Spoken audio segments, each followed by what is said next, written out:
Olá! Sejam muito bem-vindos ao programa Pão Nosso em Família. Esse programa que está estreando hoje aqui no canal Espiritismo em Prática, com parceria ao canal Gotas de Espiritismo. Eu sou Olívia Castro e este é Marcos Castro e estaremos falando sobre o livro Pão Nosso, com uma visão aí na parte familiar, na parte de relacionamentos, casamentos aí, e eu acho que isso é muito importante para todos. Olá a todos, sejam bem-vindos ao canal. E nós tivemos essa ideia aí junto com o nosso parceiro aí, o Jefferson, né, do Espiritismo em Prática, para a gente tratar desse assunto aí familiar, sobre casamentos, relacionamentos, filhos, né, e a gente tentar enriquecer o nosso dia a dia aí, um pouco mais de conhecimento que o Espiritismo nos fornece. Né, Isso Livinho? aí, Marcos. Isso aí. E é baseado no livro Pão Nosso, do nosso querido Emmanuel, psicografado por Chico Xavier. E hoje a gente vai começar com a introdução, né, Marcos? Hoje a introdução, né, primeira live nossa no Pão Nosso. Eu vou fazer uma breve leitura do texto, né? E depois a gente bate um papo aqui, conversa sobre o assunto. E espero que o pessoal goste, né, desse trabalho nosso aí. Beleza? Vamos começar? Vamos começar, meu querido. Então, a introdução, o título dela é No Serviço Cristão. Ele traz para a gente o trecho bíblico, né? Porque todos devemos comparecer ante o tribunal do Cristo, para que cada um receba segundo o que tiver feito, estando no corpo, o bem ou o mal. Vamos encontrar isso em Paulo, na segunda carta aos Coríntios, capítulo 5, versículo 10. E Emmanuel traz para a gente as orientações. Não falta quem veja no Espiritismo mero campo de experimentação fenomênica, sem qualquer significação de ordem moral para as criaturas. Muitos aprendizes da consoladora doutrina, desse modo, limitam-se às investigações de laboratório ou se limitam a discussões filosóficas. É imperioso reconhecer, todavia, que há tantas categorias de homens desencarnados quantas são as dos encarnados. Entidades discutidoras, levianas, rebeldes e inconstantes transitam em toda parte. Além disso, incógnitas e problemas surgem para os habitantes dos dois planos. Em vista de semelhantes razões, os adeptos do progresso efetivo do mundo, distanciados da vida física, pugnam pelo espiritismo com Jesus, convertendo-nos o intercâmbio em fator de espiritualidade santificante. Acreditamos que não se deve atacar outro círculo da vida quando não nos encontramos interessados em melhorar a personalidade naquele em que respiramos. Não vale pesquisar recursos que não nos dignifiquem.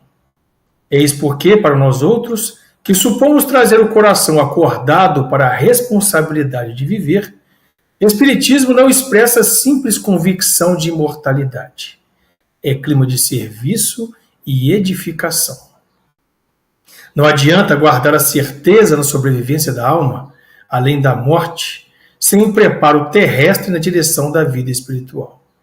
E nesse esforço de habilitação, não dispomos de outro guia mais sábio e mais amoroso que o Cristo.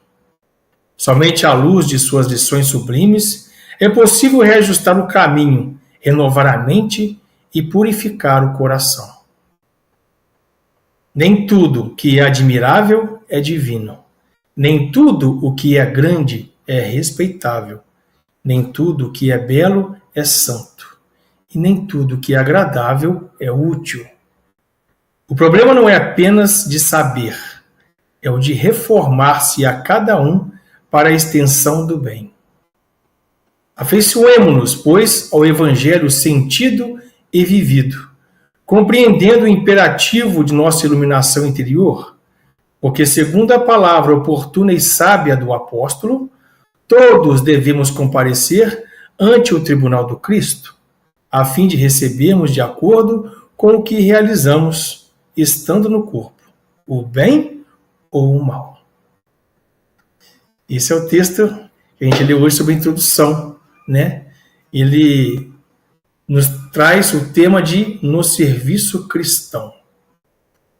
E fala para a gente a importância de entender que essas diferentes personalidades, as individualidades, as particularidades de cada um no seu processo de desenvolvimento, está em todo lugar, tanto no ambiente encarnado quanto no ambiente desencarnado. Todos passando pelo seu processo de evolução, cada um na sua caminhada, cada um no seu degrau, né? E essa ideia do serviço cristão faz com que nós assumamos a responsabilidade que o Cristo nos ensinou do Evangelho, para que possamos nós nos melhorarmos e ajudar com que outros que estejam com a gente também possam passar pelo processo. Que sejamos um facilitador, né? Uma pessoa que dá a mão amiga para a evolução, não aquela que afunda o outro. Então, a importância de conhecer o Evangelho e vivenciar esse Evangelho. Certo, Lívia? Vamos começar nosso papo sobre o assunto, né? Pois é, certíssimo, né? Isso mesmo. E quando a gente fala no trabalho no bem, trabalho aí nosso trabalho que melhora, ele começa no nosso lar. Se a gente for trazer para o convívio, né, de famílias, a gente pensa logo como a família como um trabalho árduo diário, né, para Deus. Tanto para a gente se melhorar cada dia mais, aprender a conviver, viver com outras pessoas que muitas das vezes, né, são nossos rivais em muitas coisas, né? A gente tem que aprender a conviver com as nossas diferenças, conviver, estar junto dentro de um lar. Isso é um trabalho árduo, é um trabalho para Deus e para nós mesmos, né? O trabalho de criação de um filho é um trabalho, né? A gente pensa que não, mas é um trabalho, sim. É aquele trabalho da tolerância, aquele trabalho da aceitação, aquele trabalho que você se dispõe a fazer pelo outro, amar ao próximo. O próximo é aquele que está bem próximo nós mesmos, né? Os nossos, né? Da nossa família, que às vezes é tão difícil se amar esse próximo, tem de estar junto com ele, mas, né? Tem dia que está danado o negócio, mas a gente tem que fazer esse trabalho. É um trabalho de desenvolvimento moral nosso, trabalhar nossa paciência, nossa tolerância, nossa atenção para com os nossos, que muitas vezes a gente, né, acha que sempre o que está de fora é melhor, e os nossos familiares não estão, né, tão bons quanto o de lá, mas é porque a gente não está convivendo, né, Marcos, com os defeitos diariamente dos outros. Então, por isso que a gente costuma achar que o outro é sempre melhor.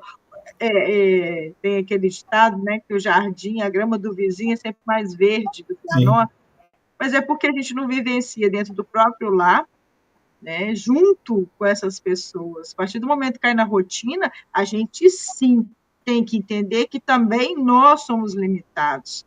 Nós somos desafios para outras pessoas. A gente acha que é só o outro que incomoda a gente, né? Não, a gente também incomoda, perturba.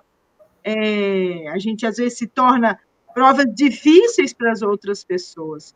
E esse trabalho, a gente tem que entender que a gente precisa se melhorar, né? O quão difícil é e árduo é esse trabalho de tolerância e convivência.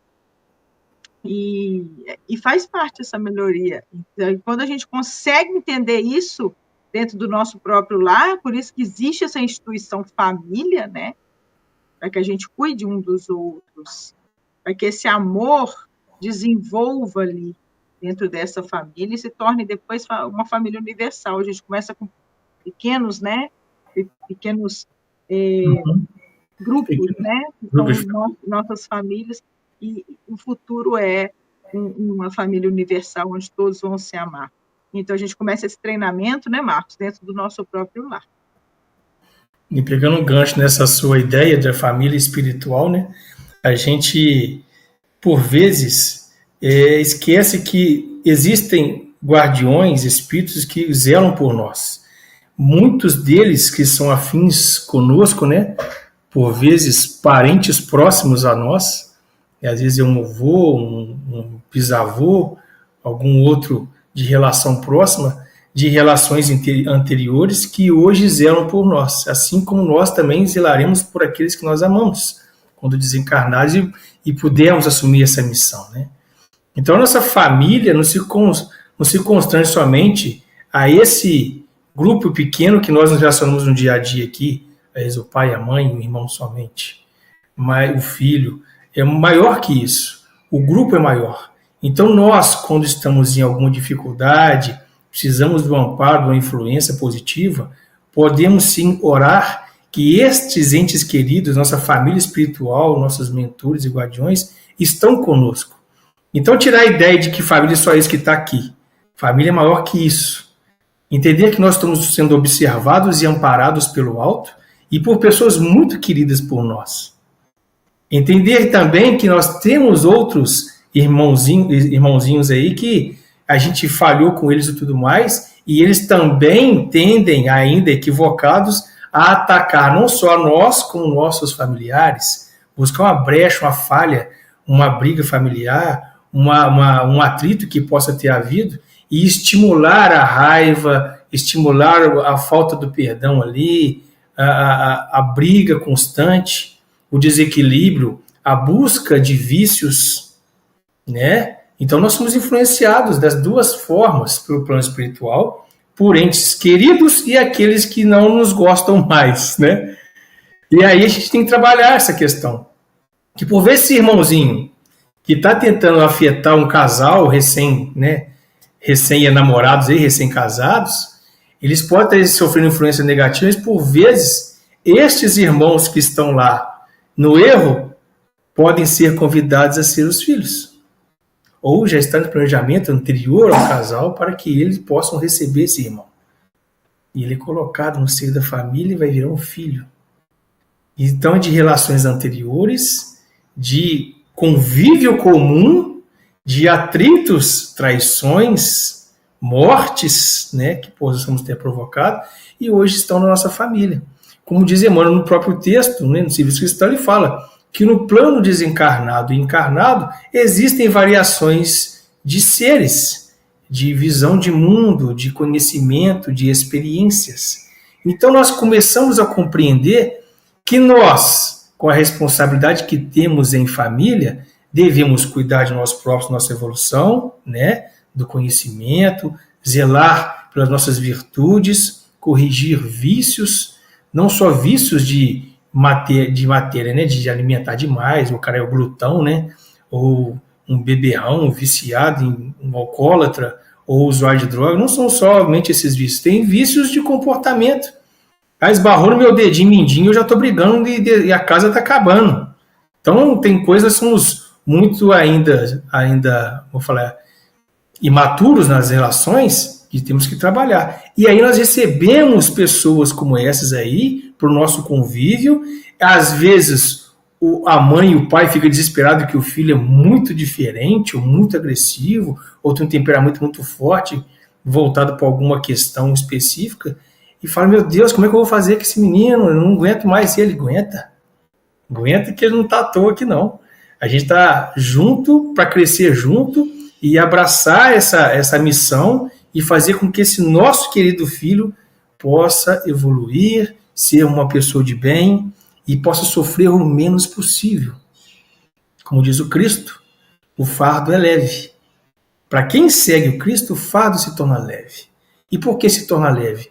Nós começamos a pagar débitos e não criar mais débitos, né? Quando a gente não cria débitos, a gente tira fardo. Vai diminuir devagarzinho. Não queiramos nós que em uma só encarnação paguemos por mais de 2, 3, 5 mil anos de erro. É impossível que isso aconteça. Então a gente vai no processo, vai entendendo, vai melhorando e fazendo com que estes nossos irmãos que estão dentro do nosso braço familiar aqui, no ambiente físico, possam receber o amor devido, a orientação devida. Também devem observar as nossas falhas e a gente ensinar como a gente está tentando se corrigir sobre o perdão, o auto-perdão, e a gente vai crescendo, amadurecendo e aquela criança que está desenvolvendo com a gente aprendendo também este processo de evolução. E ela vai se corrigindo também, vendo como a mãe faz, o pai faz, como é que eles corrigem ela, como ela deve se corrigir, como ela pode participar desse contexto de melhora, e a gente vai evoluindo junto. E aí, se a gente vai treinando, né? Quando acontecem situações assim, a gente vai treinando. É o treino do bem, é o treino do trabalho, é o trabalho de servir a Deus através da nossa família. É tentar ter uma família, montar uma família estruturada, por mais assim, mais difícil que seja, né? Por menos recursos que nós tivermos, ou por mais recursos que nós tivermos, isso não interessa. A base familiar, né, é um trabalho de extrema importância para a criação de pessoas, para o convívio, né, entre as pessoas, dentro do próprio lar. É isso que eu falo. O nosso lar tem que ser um ambiente saudável, tem que ser um ambiente harmônico, né? Para Sim. que os nossos irmãos espirituais possam estar ali nos ajudando, assim, né? Ter aquele campo fértil para eles estarem ajudando a gente de uma forma mais efetiva, porque eles não deixam de ajudar, mas eles estão ali o tempo todo falando com a gente, nos intuindo. Se o campo for fértil, a gente escuta.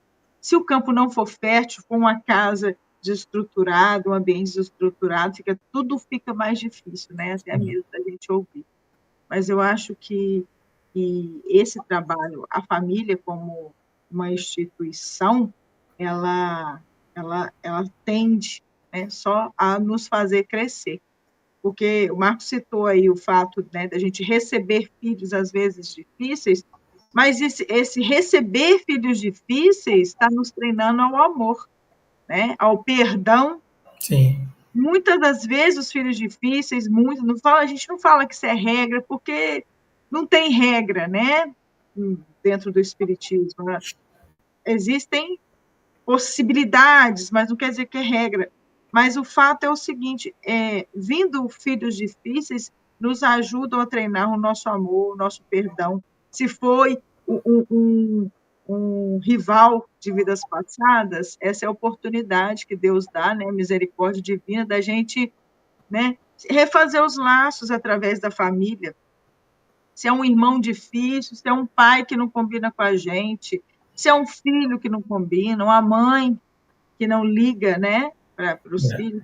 Mas a família sim, concretamente, a misericórdia que Deus nos dá, né, o laboratório diário de refazimento, reconstrução, de reatar os laços.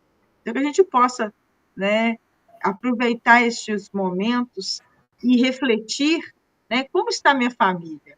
O que eu estou contribuindo para o ambiente salutar dentro da minha casa? Será que eu sou aquele que atrapalha? Ou será que eu sou aquele que une, que junta? Né? Será que eu sou aquele que quer levar tudo nas costas, os problemas todos na minha costa? Não é assim. A gente tem que ser aquele que ajuda, mas, ao mesmo tempo, aquele que exemplifica, né? Que dá o exemplo positivo. Que não adianta só falar, né? Que você tem que fazer isso, você tem que fazer aquilo. Não, a gente tem que saber exemplificar através do nosso exemplo, de te mostrar o caminho certo, o caminho verdadeiro. Todo mundo é suscetível a erro, todas as pessoas. Eu aqui, o Marcos, nós somos um casal, nós temos uma filha, né? Este ano de 2024, ela tem 8 anos, mas, assim, a gente tenta o máximo possível trazer para ela um campo fértil de oportunidades dela se desenvolver, de exemplos, eu e Marcos, né?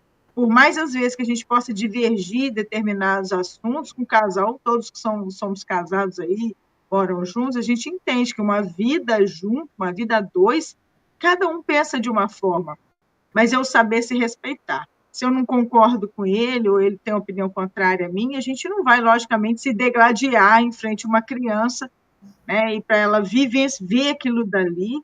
E sabe o que eu escuto muito? Pais falando assim, mas eu fico junto por causa do meu filho, né?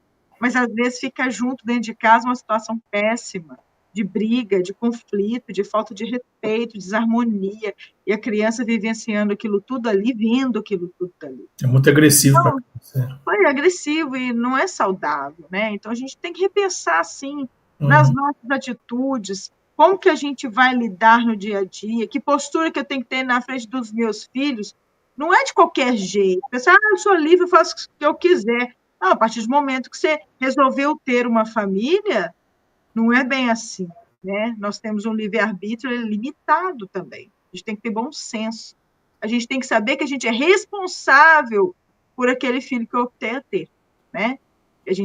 A vida dele, no início ali, nós somos a base. Né? Os pais são a base. Não tem essa de eu vou jogar para cima de outra pessoa, minha responsabilidade.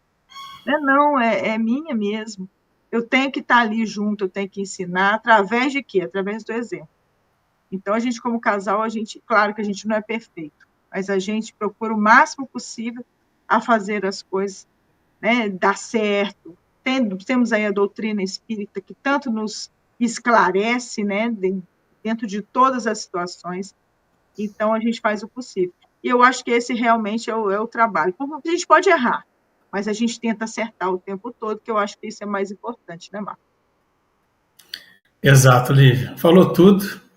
Esse programa visa isso, né? Trazer esse texto aí de Emmanuel para esclarecer para a gente e a gente comentar um pouco sobre o uso do Espiritismo, o uso do conhecimento adquirido no Espiritismo para no nosso dia a dia. Isso Obrigado. mesmo, gente. Então, gostaríamos aqui de agradecer, né, a parceria aqui com o Jefferson, do Espiritismo na Prática, agradecer a todos que nos assistiram, pedindo a vocês aí, né, que vamos difundir o Espiritismo, vamos difundir boas práticas, vamos levar o Espiritismo a mais lugares, com vídeos, palestras espíritas, que a gente possa divulgar mais coisas boas, que a gente possa divulgar mais sobre o Evangelho de Jesus, que nos traz tantas coisas maravilhosas. Então, gente, estaremos aqui com vocês agora, quinzenalmente, aqui no canal Espiritismo na Prática, tá? Que também está em parceria com Gotas de Espiritismo, e será um prazer aqui estarmos com vocês. Espero que vocês tenham gostado e até o próximo programa, se Deus quiser. Tchau, gente. Até a próxima.